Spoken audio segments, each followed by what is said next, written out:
Ladies and gentlemen, welcome back to Anything Goes. My name's Indri Dika, and today I'm proud to be joined by the man himself, Denis Frimpong.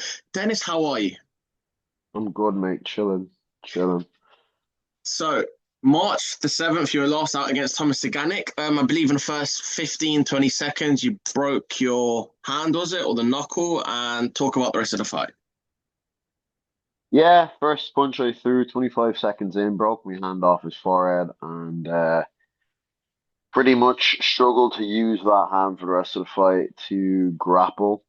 So it made it a bit difficult to break off from some of the exchanges. However, I did manage to use my elbow to cause a significant amount of damage. As I say, we've got eight weapons for a reason. If you lose one, you still got seven more. And yeah, come out with the victory. Would have liked to have finished him, but he's never been finished. So And talk about it. Was it 29-28 on the scorecards? I think two judges gave it as a 29-28. One judge, one judge gave a 30-27, which I believe that was the correct decision. But yeah, I don't think he won any rounds, to be quite honest. I don't know how they gave him other rounds, but yeah. And did you feel comfortable fighting with an injury? And like you said, you had seven of your other weapons, but did you let it affect you? Did you have a poker face, or could your coaches realize what was going on? I didn't even tell me coaches till the end after the fight. My coach was like, "Yo, why did you stop throwing your right hand?" And I was like, "Yeah, I think it's broken, mate. I didn't want to say anything because I knew exactly what he'd say. If I turn around to him and was like, "Yeah, my hand's broken," he would have been like, "Yeah, I don't give a fuck, mate. Fucking hit him with your broken hand, like, do you know what I mean?" Did it affect the fight? Yeah, obviously there might have been moments where I could have maybe finished him if I had a hand, but or maybe broken off and been able to finish him. But it is what it is. That's the way the fight went. And we still come out with the W, so that's the most important thing. And before I finish on that fight, I want to talk about something that I just seen on your story. How does it feel from obviously foes to friends, but you were never really foes? You just shared the ring together. You're just sparring and I guess training together at Manchester Top Team. How's that and the respect after? Yeah, I mean, there was always respect there anyway with Thomas. I was pretty friendly with him beforehand, and he he saved the fight. He stepped in on short notice, 10 days notice, saved me having a fight. So I've got a big respect for him for that. But yeah, obviously he got over to England for a bit of work. We got a bit of training in yesterday. Yeah, it was good. And have you had any further updates or seen of Elias Jacobi, or is he completely gone now? Who? You're the guy you're meant to fight, the Jacobi guy. Who's that? Okay, cool. So, lastly on that fight, obviously great way to kick off 2026. But would you say that ring walk is one of the greatest ring walks in Octagon history? I'd say if I don't get nominated for Ring Walk of the Year, I'm going to be pissed, mate, because that was fucking sick. Yeah, we went so much better than I thought it would, and it set the stage now for the next three ring walks for the year. I've already got my Frankfurt ring walk planned. I've got my Berlin one planned, and I'll get to planning after Berlin for the one after that, depending on where I think about fighting. But yeah, it was sick, absolutely sick. And again, not to discredit, but you're not a prelim fighter. You should be a main card fighter. Absolutely, mate. I don't know why they put us on the prelims, but yeah, it is what it is. This Berlin card, I will be on the main card. Simple as that. Also, Arian was in the arena. Do you think he was trying to get an eye on you, or he wasn't watching your fight, or is that no? You don't read into that. I mean, I bumped into him after the fight, and he was saying, "Yeah, when are we gonna fight?" and all this, and I was like, "Bro, you just tell Oktagon that you want to fight me, and I'm sure they'll make the fight." Um, he's now fighting in Berlin as well. He's fighting Jan Stanovsky, who I believe is a tough fight for him. But if he wins that fight, then yeah, we can talk about a fight maybe in Frankfurt. Who knows? and obviously that's where he lost his first fight. Also, another person there, we're going to focus on your fight, but I'll ask you these questions after. But Niko Samsonidse, it kind of sounds like an Italian name, but I know he's not. What do you know of him? And obviously, you're trying to get him sponsors as well, so trying to take a cut out of that. He's trying to get me sponsors, bro. Oh, sorry, I read it Yeah, wrong. yeah, yeah, yeah, yeah, yeah. Samsonidze. Usually, Sanikidze, Samsonidze, Gogoladze, they're Mm. Georgians, right? It's a Georgian sort of end to your name. Mhm. Um, I believe it means like son of Samson, Samson being a Bible character who was seduced by a woman and allowed to cut his hair, which lost him all his strength. So who knows? Maybe I'll cut Nico's hair off, and then he won't be able to fight me properly. What do you make of him? Obviously, 12 and 4, 11 of his wins coming by way of stoppage. Would you say he's more experienced than you, although he's not in the rankings? What do you make of it? I mean, he's ranked number two at featherweight when he's coming up from featherweight, isn't he? Yeah. He's fought for the belt at featherweight twice against Keita and against Magomachev. Yes, he's a lot more experienced than me. He made his pro debut, I believe, in 2012. So 14 years ago. What was I doing 14 years ago? Fucking hell, mate. 2012. I was probably just fucking smoking weed and doing track and field, mate, 14 years ago. You know what I mean? But he was fighting professional MMA at that stage. So yes, much more experience than me. Um, However, I have more fights in Octagon than he does. I have more fights on the big stages than he does. And I also think I've been more active. Like he might have 16 professional fights, but over the last you know, 4 years, 3 years, I think I've got way more fights than he has. You know what I mean? I've had all 11 of my professional fights within the last 3 years, 3 and a bit years. You know what I mean? Where he spread, fucking 16 fights over 14 years, averaging like a That's fight right. and a half per year or something like that. You know what I mean? So yeah, I mean, experience is one thing, but momentum is a hell of a thing as well. And he just lost by vicious knockout in the first round. I just won. You know, granted, I lost by knockout in November, but I was winning that fight until I got knocked out. And it is what it is. Before that, I had a five-fight win streak. I think with Nico, he wins two, he loses one. He wins two, he loses one. You know what I mean? And now he's about to lose a second one, and maybe then after that he might win one. But he will not be winning against me. That's a fact.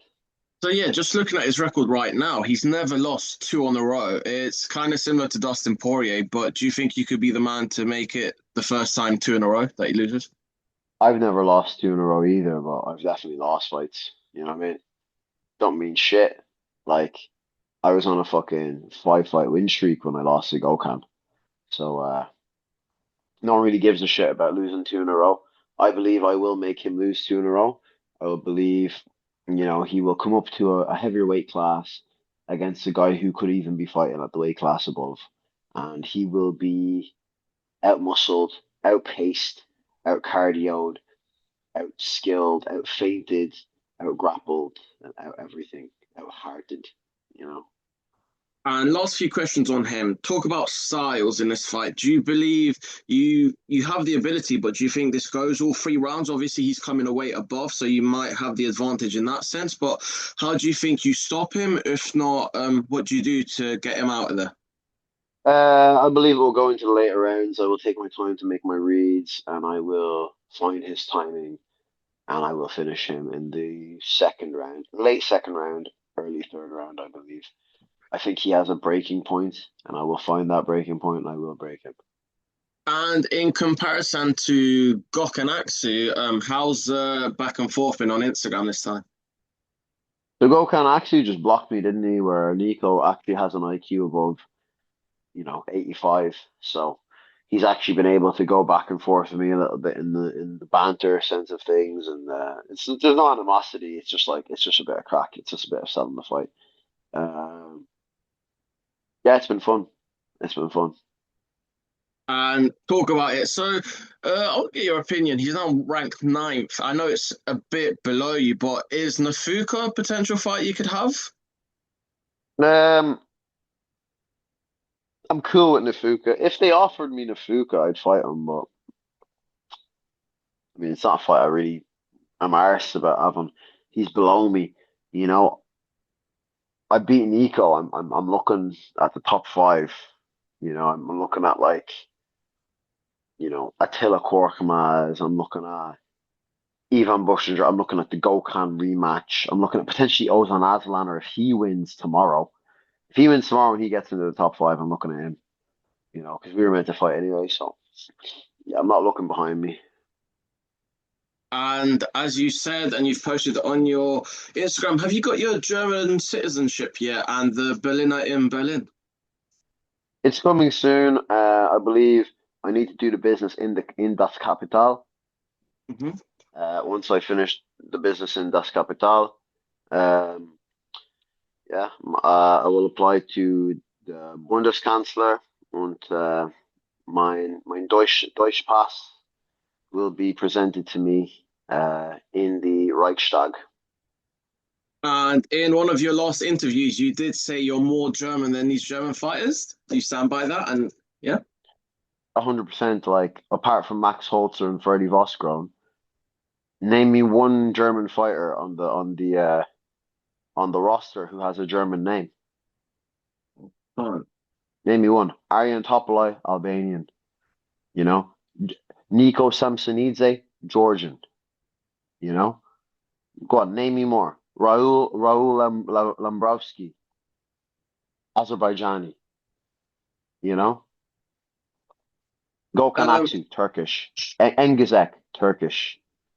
You get me? So mhm. none of these German fighters are actually German. I think that, since a very certain war happened and the Germans lost, they've been basically femicized. Their men have been turned into techno loving, orgy loving freaks, not fighters. It's like they've been told you can't be masculine and be a fighter.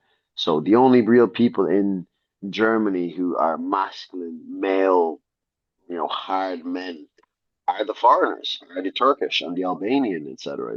There's very few actual Germans who have remained hard and like hardened to the core. There's a few. Obviously, there's a few. You've got, like I said, you've got your Holzers, you've got your Christian Eckerlins, you've got like your Freddie Vosgrons. I don't even like Vosgron, but yeah, you've got your Christian Youngworth. You know what I mean? Like, you've got a few guys, but like, there's a lot of non-German German fighters. Really. And by the time, if it does happen, that Octagon comes to Ireland in 2027, will you be champion or will you then be fighting for the title there? Or too far ahead? I would like to fight for the title in Ireland.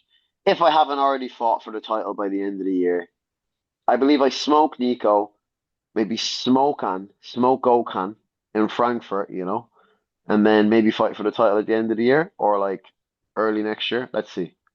Let's see.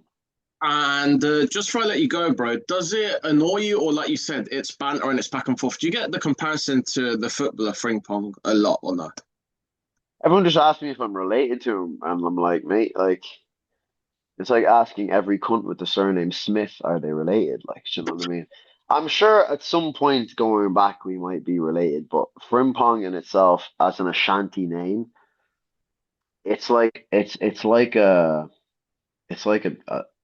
term or like a title. Surnames are very odd in Ghana. In the same way, like, if your great great great great great great grandfather was a tailor, they'd be like, oh, he's George the tailor, and it became George Taylor. So down the line, someone else could be called Taylor, but that doesn't mean they're related. It just means they both had the same jobs. You know what I mean? So, like, say Nathaniel Wood and Darren Till, do you think their ancestors would have worked at a till or worked in wood? Yeah, and maybe we're like a tiller or like work with wood. Do you know what I mean? Or And just before I let you go, because it just came to mind, what do you make of Laron Murphy's loss? He shouldn't have lost, should he? He won that fight. At worst, it was a draw. You know, if you're to really, if I was to be like worst case scenario, I would have said a draw. But yeah, it is what it is.